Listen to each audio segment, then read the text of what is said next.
Números no Brasil revelam que 1 em cada 5 mulheres declara já ter sofrido algum tipo de violência, sendo que 70% dos casos o agressor é ex ou atual parceiro. O sofrimento em silêncio está em todas as classes sociais, independente da faixa etária e também da formação profissional.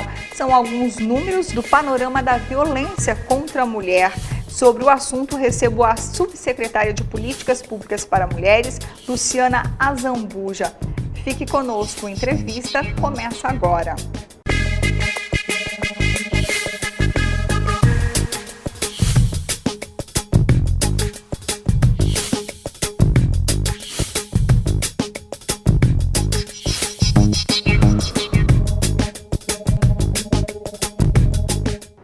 Luciana, queria que você explicasse um pouquinho sobre as políticas públicas para as mulheres aqui em Mato Grosso do Sul.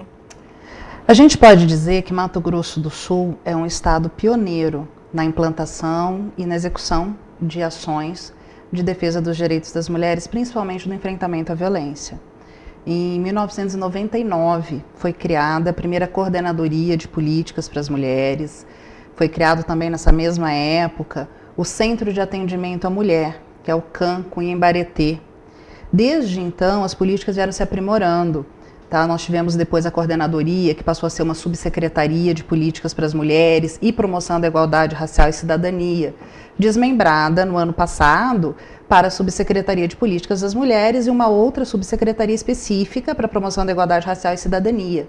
Também no ano passado, com a inauguração da primeira Casa da Mulher Brasileira, que foi aqui em Campo Grande, o governo implantou a DEAN 24 horas, né, em plantão 24 horas, inclusive em finais de semana e feriados, que era uma demanda antiga do movimento de mulheres, né, dos movimentos feministas, porque a violência contra a mulher ela não tem horário para acontecer e, via de regra, ela acontece nos finais de semana e à noite. Então, depois da DEAN 24 horas, da Casa da Mulher Brasileira, nós também somos a primeira capital, o primeiro estado a ter uma vara do Judiciário de concessão de medidas protetivas, que é o que temos lá na Casa da Mulher Brasileira também, que agiliza mais o sistema da defesa e proteção da vítima de violência. Ou seja, facilita o atendimento, a acolhida dessa mulher vítima de violência doméstica?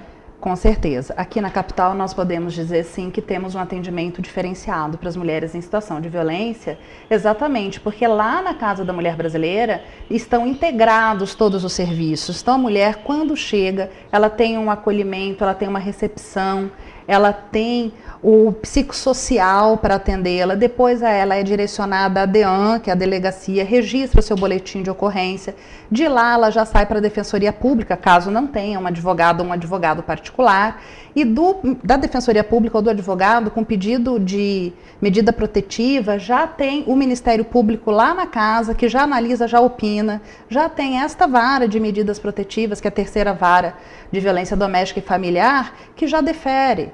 Então a mulher, ao invés de passar por vários locais e vários serviços, já tem tudo isso no mesmo local. Até porque ela já vem de uma denúncia bastante fragilizada, né? Ela está machucada fisicamente e emocionalmente, então essa acolhida no atendimento deixa ela mais confiante, Luciana? Com certeza, faz toda a diferença. E é o que a gente tem trabalhado para implantar nos outros municípios também no interior do estado. Nós temos organismos de políticas para as mulheres, são coordenadorias da mulher, são organismos do município. Nós temos em 27 hoje, ainda falta. Tá? A gente poderia ter coordenadorias da mulher, organismos de mulheres em todos os municípios. Nós temos 11 delegacias regionais da Polícia Civil, delegacias de atendimento à mulher. E essas delegacias regionais também prestam atendimento regionalizado, e esse atendimento que você está dizendo que deve ser mais humanizado, mais especializado, mais acolhedor, é o trabalho, é o desafio diário que a gente tem, junto com essas gestoras municipais, junto com os policiais, então com os profissionais da educação, com profissionais da saúde, com profissionais da assistência social e principalmente com esses profissionais da segurança pública. Avaliando, então, o cenário em que a vítima encontra, né, em relação ao agressor, a situação dela, dá para traçar esse perfil?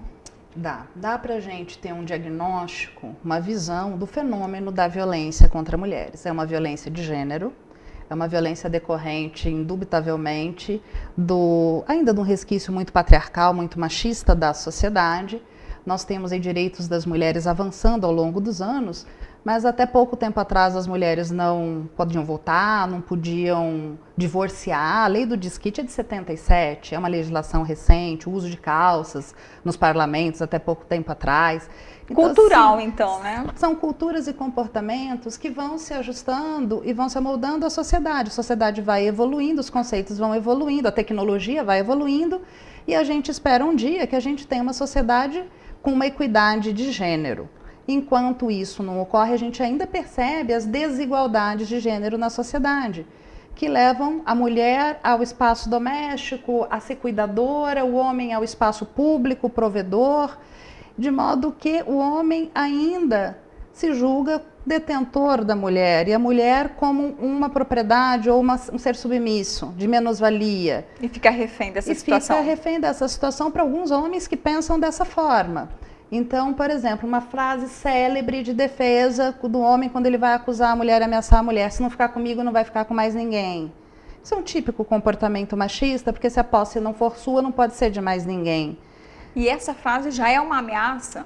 E com certeza, com certeza. Essa já configura em crime. Essa é uma grande ameaça, inclusive, porque ela está tentando contra a vida da vítima. Tá? Nós temos muitas campanhas, ações educativas, em que dizemos exatamente isso: não subestime nenhum risco, nem o mínimo risco. Uma ameaça hoje pode ser um feminicídio amanhã. E que não se repita, né? Que a mulher se encoraje, na primeira frase denuncie. As mulheres estão mais intolerantes à ameaça psicológica? Estatisticamente comprovado que sim. Nós fizemos uma análise junto ao secretário e à Secretaria de Justiça e Segurança Pública do primeiro semestre de 2015 em comparação com o primeiro semestre de 2016. Tá? E os dados evidenciaram isso. As mulheres estão mais intolerantes, não estão aceitando os menores sinais de agressividade dos parceiros, dos agressores. De modo que, de 2015 a 2016, as denúncias de ocorrência por violência psicológica e moral, ameaça, injúria, aumentaram consideravelmente na capital e no interior. Foi uma constatação global isso no estado. Ao mesmo tempo em que, felizmente, as violações de direitos que ofendem a integridade física, como as lesões corporais e estupro, diminuíram.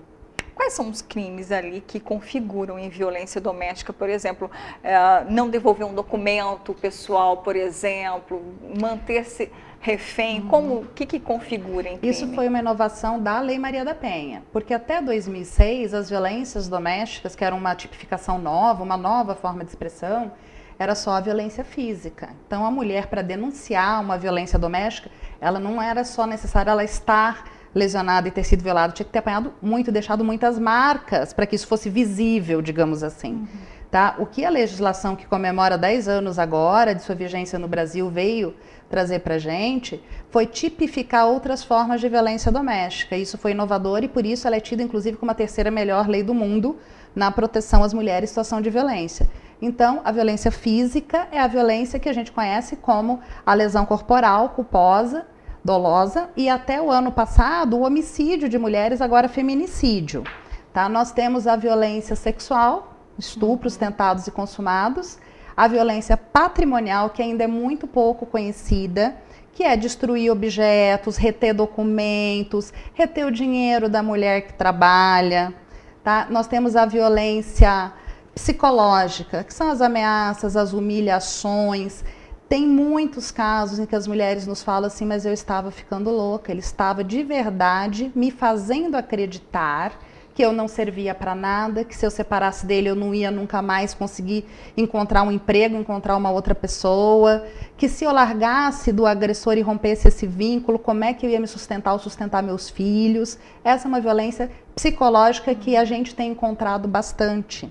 As mulheres têm denunciado muito. Ou seja, não chega a vias de fato, então. Não chega, porque agora as mulheres têm percepção desta violência.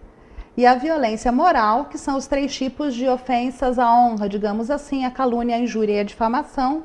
E a injúria é, disparado de longe das outras duas, a forma em que a gente mais constata a existência de vítimas mulheres e de vítimas mulheres decorrentes de violência doméstica. Luciana, a gente vai para um rápido intervalo.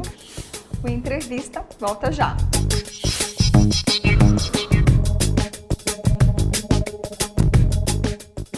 Toda grávida precisa de cuidados. Ainda mais sabendo que o vírus Zika, transmitido pelo mosquito da dengue, pode causar microcefalia nos bebês. É preciso passar repelente, manter portas e janelas fechadas ou com telas anti-mosquito. E usar calças e blusas de manga comprida. Esses cuidados precisam virar hábito. Se você está grávida, faça o pré-natal. Proteja-se. Se o mosquito da dengue pode matar, ele não pode nascer. Governo Federal.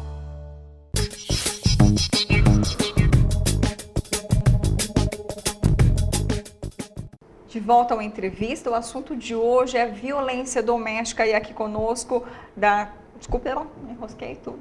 Aqui conosco, eu já ia falando isso aqui. Ok?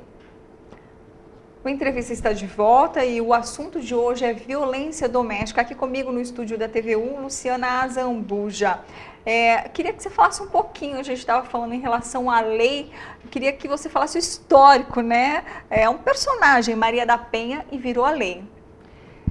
Uma mulher, uma cearense, guerreira, vítima de violência doméstica do seu companheiro à época, pessoa quem ela achou que ia passar a vida, e assim como é o sonho de muitas jovens e de muitas mulheres mundo afora, começou com agressões, pequenas agressões, que um belo dia se transformaram numa tentativa de homicídio. Ela dormindo, ele simulou como se fosse um assalto à residência e atirou nela.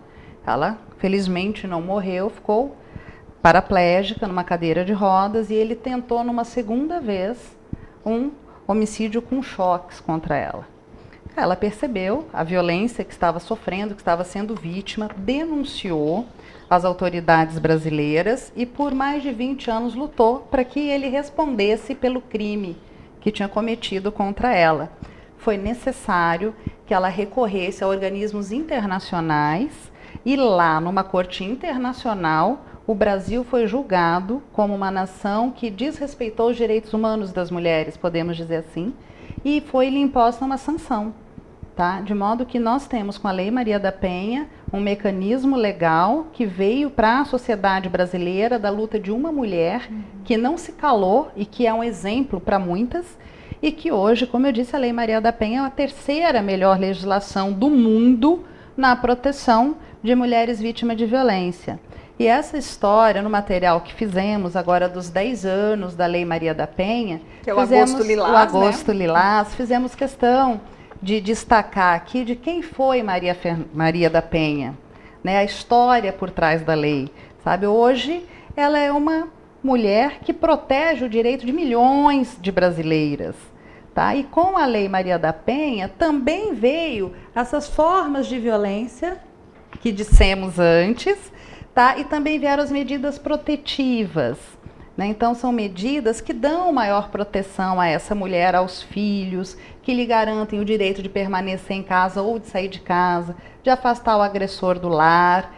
E na Lei Maria da Penha também nós tivemos a criação de alguns espaços de proteção à mulher, que aqui em Mato Grosso do Sul também já tinha desde 1999, antes da lei. Quais são esses espaços, essas medidas? Essa é uma garantia, né, que a mulher encontra, né? Isso aqui nós temos, é o Centro Especializado de Atendimento à Mulher. Hoje é o nosso CEAM reestruturado, o antigo Canco, em Ibareté. Ele atende qualquer mulher em situação de violência que procurar os serviços. Isso é muito importante a gente dizer. Muito importante que a mulher saiba que ela pode procurar essa ajuda psicossocial sem ter feito BO. Porque muitas mulheres têm medo de ir à delegacia, têm medo de denunciar o agressor.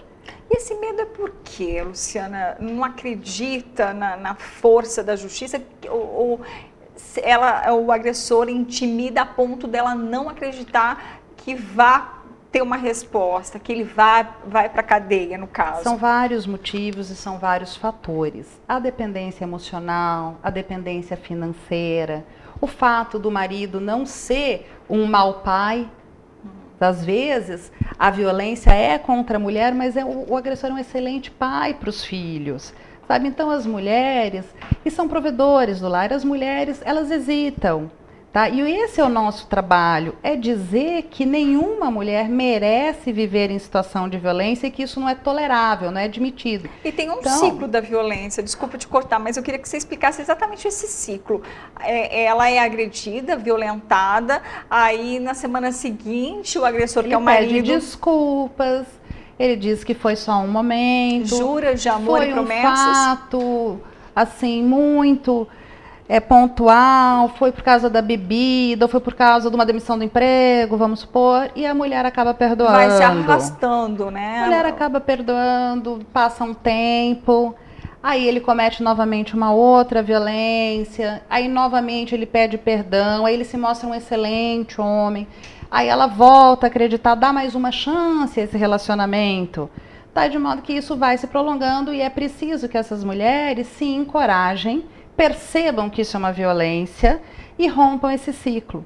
O romper esse ciclo com a separação, com a denúncia, da forma como a mulher entender que lhe é favorável.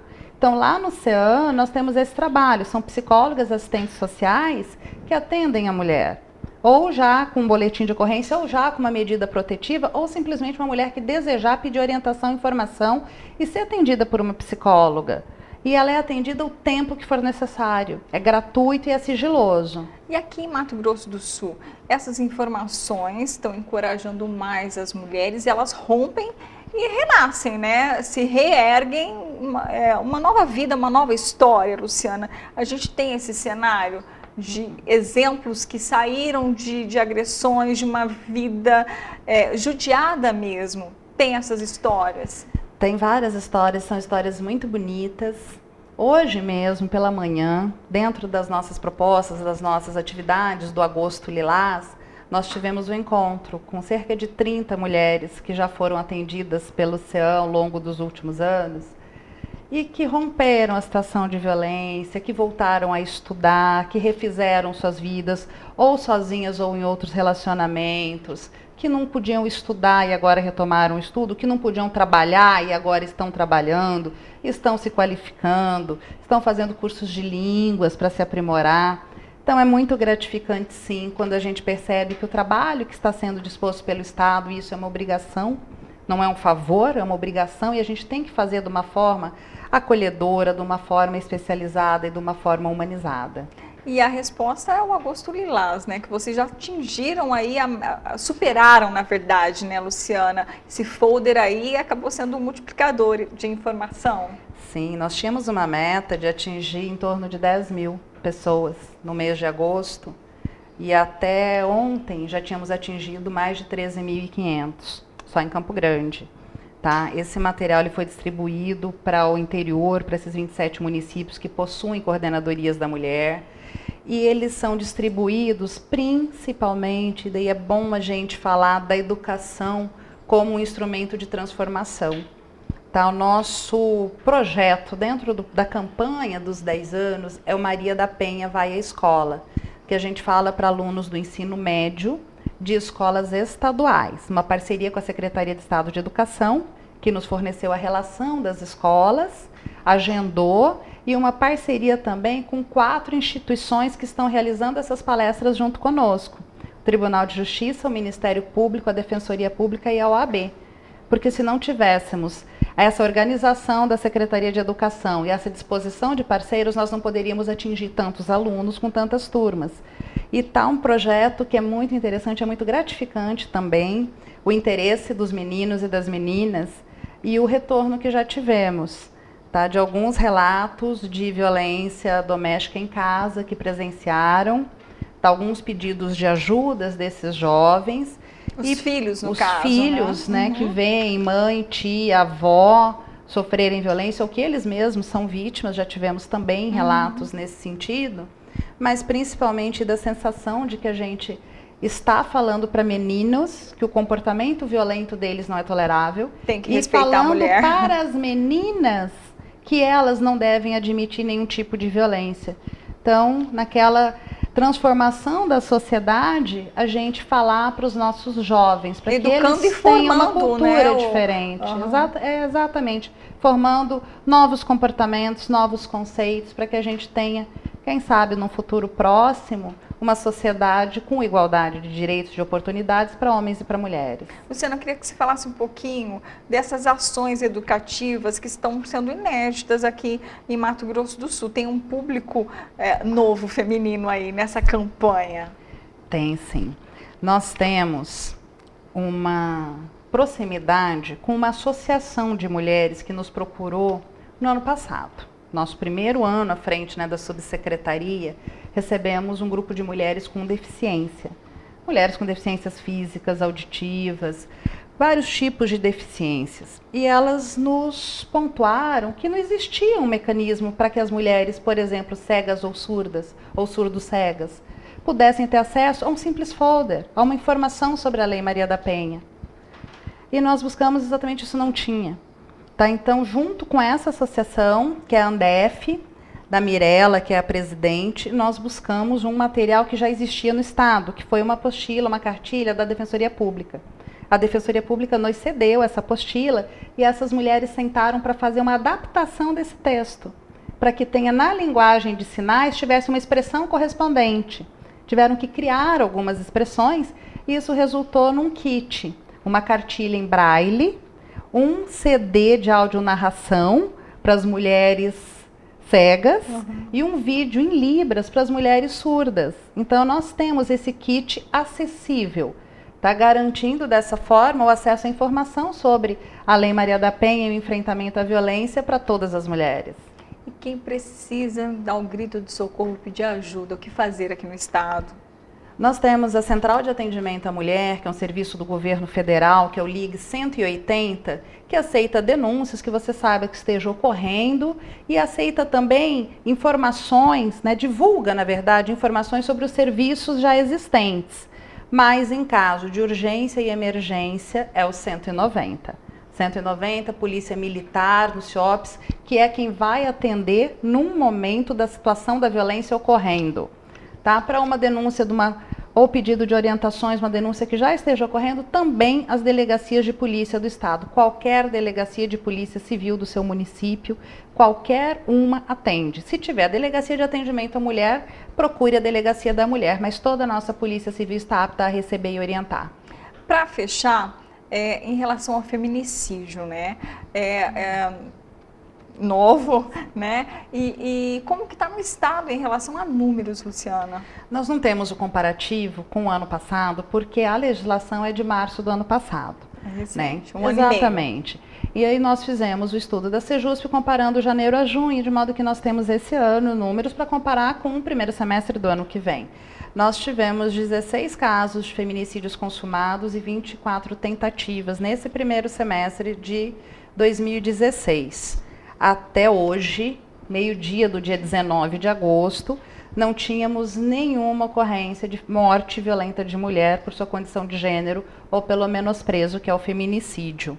E nós atendemos também lá no CEAM, naquele nosso centro especializado de atendimento à mulher, mulheres que sobreviveram a tentativas de feminicídio e também as mulheres familiares dessas vítimas que tiveram suas vidas ceifadas.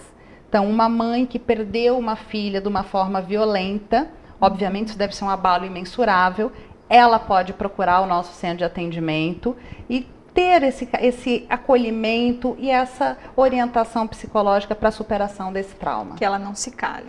Que ninguém se cale, que todo mundo denuncie a violência. Obrigada pela entrevista. Violência doméstica foi o tema do entrevista de hoje. Sobre o assunto, conversei com Luciana Zambuja, da Subsecretaria de Políticas Públicas para Mulheres. Até o próximo programa.